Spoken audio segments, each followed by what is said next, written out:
नमस्ते, शिवाय टीवी में आपका फिर से स्वागत है। इस एपिसोड में हम देखने जा रहे हैं ट्रॉय मूवी। वर्षों की लड़ाई के बाद माइसेने के केनागेमोन ने प्राचीन ग्रीस के महान राज्यों को एक साथ मिला लिया। एगामेमोन अपनी सेना को थिस्सली के पास ले जाता है ताकि उसे जीत सके और उसे अपने राज्य में मिला सके। थिस्सली के राजा पैट्रियोपास अपने सबसे मजबूत सैनिक को भेजकर कहते हैं कि पूरी सेना की जगह एक एक सैनिक का युद्ध किया जाए ताकि ज्यादा खून खराबा ना हो। पैट्रियोपास अगेमनोन अकिलिस को बुलाता है, एक योद्धा जो आधा भगवान है और उसके पास अलौकिक शक्ति है, लेकिन वह कहीं नहीं मिलता है।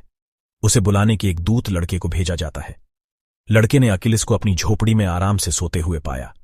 वह अपने कवच में युद्ध के मैदान में पहुंचता है और कुशलता से वेग्रियस को आसानी से हरा देता है, जिससे थिस्सली पर एगेमनोन का शासन हो जाता है।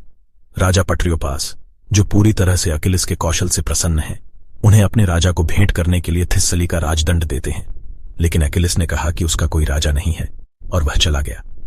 अतिथि के रूप में ट्रॉय के राजकुमार हेक्टर और उनके छोटे भाई पेरिस किंग मेनेलॉस के डाइनिंग हॉल में भोजन करते हैं और शांति समझौते पर चर्चा करते हैं। हालांकि पेरिस का मेनेलॉस की खूबसूरत पत्नी रानी हेलेन के साथ अफेयर चल रहा है। प्यार करने के बाद पेरिस ने हेलेन को अपने साथ ट्रॉय लौटने के लिए राजी किया। हेक्टर को अपने छोटे भाई पर गुस्सा आ जाता है और वह कहता है कि अगर पेरिस ने कभी भी ट्रॉय को खतरे में डाला तो वह उसकी खोपड़ी उड़ा देगा। जैसे ही वे ट्रॉय की ओर वापस जा रहे हैं, पेरिस हेक्टर की चेतावनियों के बावजूद हेलेन को अपने साथ ले आता है, जिसे उसने चुपचाप बोर्ड में शामिल कर लिया है। हेक्टर अपने छोटे भाई की हरकतों से परेशान है, लेकिन उसके लिए हेलेन को वापस स्पार्टा ले जाने और माफी मांगने के लिए बहुत देर हो चुकी है। वे ट्रॉय की अपनी यात्रा जारी रखते हैं। मेनेलॉस को इसके बारे में पता चलता है। वह अपने बड़े भाई अगामेमोन से मिलता है और कहता है कि वे ट्रॉय शहर पर कब्जा करके अपनी बदनामी का बदला लेंगे। अगेमनोन अपने भाई के प्रस्ताव को स्वीकार कर लेता है, क्योंकि ट्रॉय को हराने के बाद वह एजेंसी पर राज करने में सक्षम हो जाएगा। इथाका के राजा ओडिसियस को अगेमनोन ने अकिलिस को ट्रॉय पर कब्जा करने में सहायता करने के लिए मनाने का निर्देश दिया है। वह अकिलिस को अपने भाई के साथ युद्ध की प्रैक्टिस करते हुए पाता है। अकिलिस ने पहले जाने से इनकार कर दिया। हालांकि जब वह अपनी मां थेटिस, जो एक समुद्री तंत्रिका है, से मिलने जाता है, जो उसे आश्वासन देती है कि भले ही वह युद्ध के अंत में मर जाएगा, लेकिन उसे हमेशा के लिए याद किया जाएगा, वह जाने के लिए सहमत हो जाता है। हेक्टर, पेरिस का उनके पिता राजा प्रियम द्वारा ट्रॉय में वापस आने पर गर्मजोशी से स्वागत किया गया। पेरिस ने हेलेन को अपने पिता से मिलवाया, जिन्होंने उसे स्वीकार कर लिया और उसकी सुंदरता की सराहना की। हेक्टर का छोटा बेटा और पत्नी एंड्रोमाचे भी उसके साथ फिर से जुड़ गए हैं। अपने पिता के साथ बातचीत में हेक्टर का मानना है कि वे युद्ध जीतने में सक्षम नहीं होंगे, लेकिन राजा प्रियम ने उन्हें आश्वासन दिया कि वे देवताओं की मदद से जीत सकते हैं। ट्रोजन ट्रॉय की दीवारों के बाहर उनके सामने लड़ाई की तैयारी करते हैं। शहर की सुरक्षा करने वाली मोटी दीवार के कारण ट्रॉय को अभेद्य माना जाता है। अगेमनोन और उसकी विशाल सेना ट्रॉय के तट की ओर आ रही है। उसके साथ अकिलिस भी है, जो अपने लोगों को भी लेकर आया है। क्रूर और डरावने मर्मेडॉन और उसका चचेरा भाई पैट्रिकुलस की सुरक्षा के बारे में चिंतित अकिलिस ने उसे जहाज में रहने और जहाज पर नजर रखने का आदेश दिया। अभियान से पहले अकिलिस ने उत्साह के साथ अपने सैनिकों को लड़ाई के लिए तैयार किया। हेक्टर भी ऐसा ही करता है जब वे दोनों अपनी सेनाओं के साथ ट्रॉय के तट की ओर बढ़ते हैं। अकिलिस और उसके मर्मेडोन महत्वपूर्ण भूमिका निभाते हैं। अकिलिस ने अकेले ही अपोलो के मंदिर के रास्ते में ट्रोजन योद्धाओं को हरा दिया और मंदिर को नष्ट करने का आदेश दिया। अकिलिस ने अपोलो की मूर्ति का सिर काट दिया। अगेमनोन की सेना को पीछे हटाने के लिए प्रिंस हेक्टर ने हमला शुरू कर दिया। जैसे ही वह अपोलो के मंदिर के पास पहुंचता है, अकिलिस और उसके मर्मेडन्स तोड़फोड़ करते हैं और ज्यादातर ताकतवर लोगों को मार डालते हैं। अकिलिस का सामना हेक्टर से होता है, लेकिन वह युद्ध करने से इनकार कर देता है। वह कहता है कि दर्शकों के सामने उनकी लड़ाई होना बेहतर होगा। अकिलिस ने उन्हें जाने की अनुमति दे दी। परिणाम स्वरूप यूनानियों ने ट्रॉय के तटों पर सफलतापूर्वक कब्जा कर लिया। अकिलिस आता और ब्रिसिस से मिलता है, जो अपोलो के मंदिर की एक पुजारिन और पेरिस और हेक्टर की चचेरी बहन है, जो उसकी कीमत के रूप में बंधी हुई है। वह मंदिर को नष्ट करने के लिए सिर्फ अकिलिस को गुनहगार मानती है। अगेमनोन जीत का जश्न मानने के लिए अकिलिस को बुलाता है, लेकिन तभी अगेमनोन ब्रिसिस को पकड़ कर ले आते हैं और अकिलिस गुस्से में कहता है कि उसे छोड़ दो, वरना यहीं मार दूंगा। अगली शाम राजा प्रियम, उनके बेटे और उनके सलाहकार इस बात पर चर्चा करने के लिए इकट्ठा हुए कि क्या वे यूनानियों के खिलाफ युद्ध जीत सकते हैं। पेरिस दोषी महसूस करता है, क्योंकि यह युद्ध का कारण है। हेलेन और शहर की सुरक्षा के बदले में अगली सुबह आमने सामने की लड़ाई की अनुमति लेता है। मुठभेड़ से पहले प्रियम पेरिस को प्यार के लिए लड़ने के लिए प्रोत्साहित करता है और उसे जीतने में मदद करने के लिए उसे ट्रॉय की तलवार भेंट करता है, जिसके बारे में कहा जाता है कि इसमें अनासियन का इतिहास शामिल है। हेक्टर ने देखा कि कोई छुप रहा है। जब उसने कपड़ा हटाया तो देखा कि यह हेलेन है, जो शहर से भागने की कोशिश कर रही है। वह उस दिन इतने सारे ट्रोजन योद्धाओं के नष्ट होने का एकमात्र कारण होने के लिए दोषी महसूस करती है, लेकिन हेक्टर बताता है कि वह अब ट्रॉय की राजकुमारी है और मेनेलॉस वापस जाने से युद्ध समाप्त नहीं होगा। अगले दिन कुछ ट्रोजन सैनिक पास में इंतजार कर रहे थे और राजा प्रियम और हेलेन दीवार के ऊपर से देख रहे थे। हेक्टर और पेरिस ट्रॉय की दीवारों के बाहर मेनेलॉस और अगेमनोन से मिलने के लिए निकले। अगेमनोन पेरिस और हेक्टर से मिलता है और पूछता है कि वे हेलेन को मेनेलॉस को लौटा दें और उसके शासन के अधीन हो जाएं। हेक्टर यह स्वीकार कर लेता है, लेकिन तभी पेरिस मेनेलॉस का सामना करने की पेशकश करता है। अगर पेरिस ने हेलेन को उसके भाई को लौटा दिया तो अगेमनोन को इसकी कोई परवाह नहीं थी, लेकिन उसने मेनेलॉस को अपना बदला लेने का मौका दिया। दोनों अपना द्वंद्व शुरू करते हैं और मेनेलॉस पेरिस से ज्यादा ताकतवर है, जो पेरिस को घायल कर देता है और उसे लगभग मार ही डालता है। लेकिन तभी हेक्टर उसकी हत्या कर देता है। एगामेमोन क्रोधित होकर अपनी सेना को आगे ले जाता है, क्योंकि हेक्टर जल्दी से अपने घायल भाई को वापस भेजता है और अपनी सेना इकट्ठा करता है। अकिलिस, जो अभी भी पहाड़ की चोटी से देख रहा है। आगे की लड़ाई में हेक्टर अपनी रणनीतियों से कई यूनानी सैनिकों को मारने में सफल हो जाता है, जिसमें सबसे भयंकर यूनानी योद्धाओं में से एक भी शामिल है। यह दर्शाता है कि वह एक मजबूत योद्धा है। कई अन्य यूनानी सैनिक मारे गए, जिससे अगेमनोन और उसकी सेना पीछे हट गई और ट्रोजन समुद्र तट पर भाग गई। मेनेलॉस की मृत्यु ट्रॉय पर हमले का एक और कारण बन जाती है और अगेमनोन ने अपने भाई की सेना को अपनी तरफ कर लिया।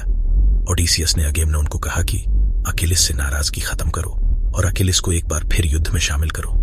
अगेमनोन सहमत हो जाता है और बेसेरेस को ग्रीक योद्धाओं को दे देता है ताकि वे उसके साथ अपना मनोरंजन कर सकें, लेकिन अकिलिस उसे बचाता है और उसे अपनी झोपड़ी में वापस लाता है। उस रात बाद में बेसेरेस ने सोते समय अकिलिस के गले में चाकू रखकर उसे मारने का इरादा किया, लेकिन इसके बजाय उसे उससे प्यार हो जाता है और वे प्यार करने लगते हैं। अगली सुबह ओडिसियस एक बार फिर अकिलिस से मिलने जाता है और उसे एगेमेमोन से एक बार फिर लड़ने के लिए मनाने की कोशिश करता है, लेकिन वह उसके प्रस्ताव को ठुकरा देता है।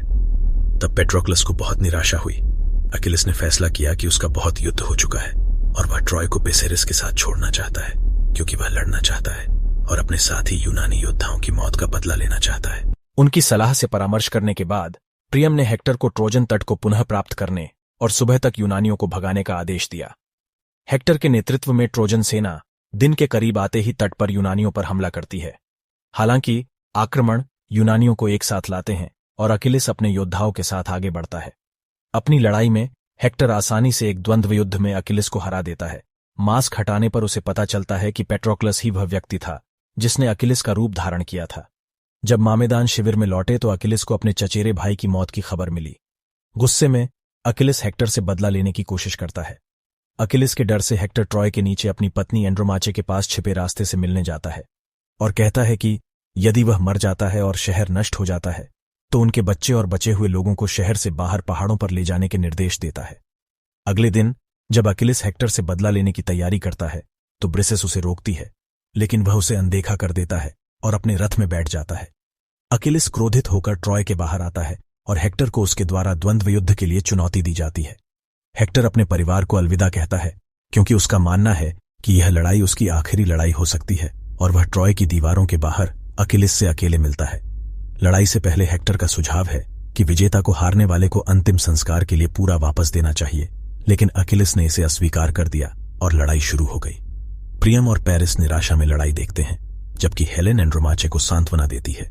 दोनों के बीच एक भयंकर युद्ध के बाद हेक्टर बुरी तरह से मारा गया और अकिलिस उसके शरीर को अपने रथ के पीछे खींचकर ट्रोजन समुद्र तट पर वापस ले गया, जबकि अन्य ट्रोजन सैनिक भयभीत होकर देख रहे थे।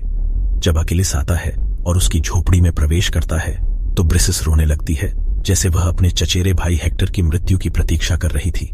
राजा प्रियम उस शाम शिविर में घुस जाता है और अकिलिस से हेक्टर का शरीर देने का आग्रह करता है ताकि उचित अंतिम संस्कार किया जा सके। अपने कर्मों के लिए पश्चाताप महसूस करते हुए अकिलिस ने स्वीकार किया और प्रतिज्ञा की कि यूनानी 12 दिनों तक ट्रॉय पर हमला नहीं करेंगे, ताकि हेक्टर के अंतिम संस्कार की रस्में बिना किसी रुकावट के की जा सकें, और ब्रिसेस को प्रियम के साथ ट्रॉय लौटने की अनुमति दे देता है। जब अगेमनोन को प्रियम के साथ अकिलिस के गुप्त समझौते के बारे में पता चलता है तो वह क्रोधित हो जाता है और हर कीमत पर ट्रॉय को जीतने की कसम खाता है। एक मूर्तिकार को एक आइडिया आता है कि 12 दिन का लाभ उठाकर एक बड़ा घोड़ा बनाते हैं और ट्रॉय पर आक्रमण की तैयारी करते हैं। उसने यूनानियों से शांति भेंट के रूप में एक विशाल लकड़ी का घोड़ा बनवाया और अपने जहाजों को पास की खाड़ी में छिपा दिया। 12 दिनों के शोक के बाद ट्रोजन को समुद्र तट पर लकड़ी का घोड़ा और रेत में पड़े विभिन्न शव मिले, यह विश्वास करते हुए कि यूनानियों ने तटों को छोड़ दिया है। संदेह होने पर पेरिस ने अपने पिता से घोड़े को तुरंत मोड़ने का आग्रह किया, लेकिन प्रियम ने पेरिस के अनुरोध को खारिज कर दिया और घोड़े को शहर में लाया, जहां इसे युद्ध के अंत के संकेत के रूप में सम्मानित किया गया और पूरा शहर रात में जश्न मनाता है। आधी रात में ओडिसियस और अकिलिस सहित घोड़े के भीतर छिपे यूनानी बाहर आते हैं, गेट गार्डों को मारते हैं और अन्य ग्रीक सैनिकों को अंदर जाने के लिए गेट खोलते हैं। ग्रीक सेना तेजी से शहर पर आक्रमण करती है, लोगों को मारती है, उनके घरों को आग लगा देती है और उनके रास्ते में आने वाले किसी भी ट्रोजन योद्धाओं को मार डालती है। राजा प्रियम अपने सामने अपने प्यारे शहर को जलता हुआ देखकर रोने लगता है। बेसेरस की खोज करते हुए अकिलिस पूरे शहर में अपनी लड़ाई लड़ता है। जैसे ही एंड्रोमाचे हेलेन, पेरिस और ट्रोजन योद्धाओं को सुरंग के माध्यम से सुरक्षा की ओर ले जाता है, पेरिस बेसेरस और अपने पिता को खोजने के लिए ट्रॉय लौटने का फैसला करता है। वह इनेस नाम के एक लड़के को शेष नागरिकों की रक्षा करने और उनके लिए एक नया घर ढूंढने के निर्देशों के साथ ट्रॉय की तलवार देता है और हेलेन को उसके वापस आने का वादा करता है। यूनानी राजा प्रियम के महल में अपना रास्ता ढूंढने में कामयाब हो जाते हैं और प्रियम को मौत के घाट उतार दिया जाता है। अगेमनोन ने ब्रासिस को बंदी बना लिया। एक बार जब अकिलिस उन्हें ढूंढ लेता है तो वह उसकी सहायता के लिए दौड़ पड़ता है। एगामेमोन ने बेसेरस को अपने साथ वापस ग्रीस ले जाने के कहा। तभी उसने एक छिपे हुए खंजर का उपयोग करके उसकी गर्दन में छुरा घोंप दिया और उसकी हत्या कर दी। उसके बाद उसके गार्डों द्वारा उस पर हमला किया गया, लेकिन अकिलिस आता है और उसे बचाता है। तभी पेरिस अपने भाई की मौत का बदला लेने के लिए अकिलिस के शरीर में तीर मारता है और फिर बेसेरस के रोने के बावजूद उसके शरीर में और अधिक तीर मारता है और अपने भाई का बदला लेता है। अकिलिस, जो मर रहा है, बेसेरस को विदाई देता है और उसे पेरिस के साथ भागते हुए देखता है। जैसे ही दूसरा यूनानी सैनिक सामने आता है, शक्तिशाली अकिलिस मर जाता है। इसके बाद ट्रॉय को अंततः यूनानियों द्वारा जीत लिया गया और अकिलिस को एक सम्मानजनक अंतिम संस्कार दिया गया, जिस पर ओडिसियस ने व्यक्तिगत रूप से उसके शरीर का अंतिम संस्कार किया। इसी के साथ फिल्म खत्म हो जाती है। आशा है कि आपको यह वीडियो पसंद आई होगी। इसे लाइक करें और इस तरह के और अधिक वीडियो देखने के लिए इस चैनल को सब्सक्राइब करें।